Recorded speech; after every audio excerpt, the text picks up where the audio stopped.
Hello, hiya, I'm Nissa.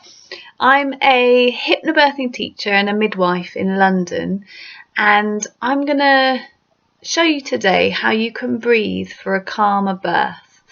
And I'm going to teach you one of my slow breathing techniques. There's loads of different techniques that you can learn that are good for different parts of labour, the early part, the active part, the pushing part. And the one that I'm going to teach you is brilliant for the early part and the active part as well. And this is quite similar to breathing practices that are done for yoga, particularly pranayama yoga, martial arts, running. So it might be quite familiar to you already. And it's a really slow breath. So I'm going to start off by telling you why. Why would you do this? What's it gonna do for you during your pregnancy and birth? So let's do the sciencey bit. I love science. I'm a scientist. So I'm going to explain just really briefly, because I could talk about it for ages. Briefly, what's it doing? So by slow breathing, you are reducing your heart rate, slowing your heart down. You're potentially bringing your blood pressure down a little bit. You're getting a lot more oxygen into your muscles, and for your baby as well. So that's brilliant. And potentially you're slowing baby's heart rate down. So baby's heart rate is affected by mummy's heart rate. So that's pretty good. That's a pretty good thing. You're also going to trigger your parasympathetic nervous system, which is your relaxation response. It's what helps us feel chilled out, makes us feel good. It's probably what most of us don't do enough, particularly those of us who live in crazy cities, and it's great for birth because it runs on the opposite system to adrenaline. And we know adrenaline triggers when you're afraid. It's the fight or flight reflex, and it slows down labour. Not ideal. We don't want adrenaline in labour. I've made a little video about adrenaline on my Facebook page, so you can check that out if you want to hear more about adrenaline. When you slow breathe, it gives you a deep centeredness. It's an amazing distraction, and it really allows you to turn off your rational, conscious thinking mind, which is good for everyday life, but doesn't really help us birth our babies.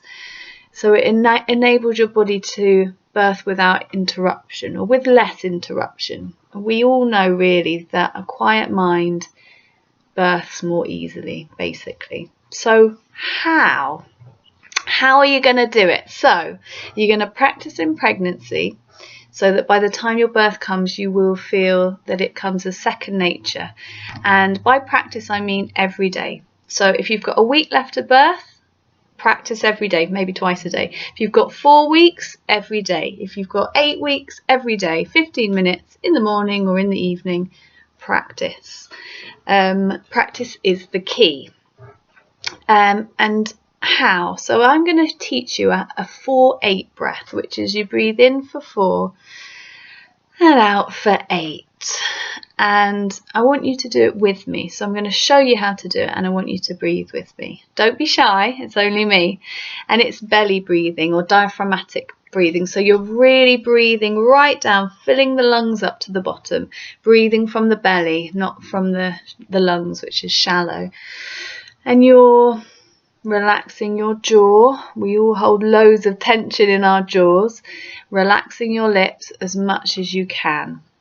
And inhaling calm, exhaling all the stress of the breath of the day. It's an amazing breath. It's definitely my most popular breath amongst my clients. They always come back to me and say, I did my 4-8 breath. It was brilliant, kept me calm. It's a hit. So I want you to do it with me, and let's just take a couple of lovely, relaxing, deep breaths before we start. So breathe in through your nose and out through your mouth.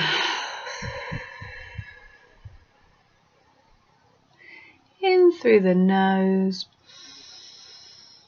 and out through the mouth. I'm feeling a bit more relaxed already.